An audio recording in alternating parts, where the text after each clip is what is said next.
oyoqlaringizdagi shish va har kuni sezadigan o'sha pufaklik hissi bu buyraklaringiz suyuqlikni chiqarishni sustlashtirgandan davolat bo'lishi mumkin, lekin buni ko'pchilik tushuntirib bermaydi. Kechga borib paypoqlaringiz teringizda chuqur iz qoldiradi. Oyoq kiyimingiz esa ertalabkidan torroq bo'lib qoladi. Xitoy tabobatiga ko'ra bu oddiy suv yig'ilishi emas, bu buyraklar ortiqcha yuklama ostida qolib, to'g'ri filtrlay olmayotgan belgisi.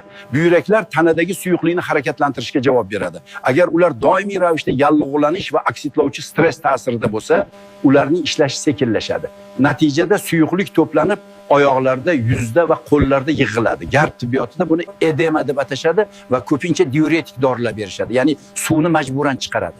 Ammo ko'pincha sababning o'zi chuqur o'rganilmaydi. Nima qilish tavsiya etiladi? 1 osh qoshiq tabiiy olma sirkasi, yarim limon sharbati, 1 choy qoshiq tabiiy asal, moringa bargidan damlangan choy, yangi zanjabil va zerdechalardan ozroq, bularni 1 stakan iliq suvga qo'shib, aralashtirib har kuni ertalab ichish tavsiya qilinadi. Bu aralashma haqida aytilishicha, olma sirkasi tanadagi muvozanatni qo'llab-quvvatlaydi, limon organizmni tozalashga yordam beradi. Asal yallig'lanishni kamaytirishga xizmat qiladi. Moringa antioksidantlarga boy bo'lib, hujayralarni himoya qiladi. Shuningdek, moringa antioksidantlar orqali organizmni qo'llab-quvvatlashi aytiladi. Chunki toksinlar, qayta ishlangan ovqatlar va stress ta'siri kundalik hayotda katta rol o'ynaydi.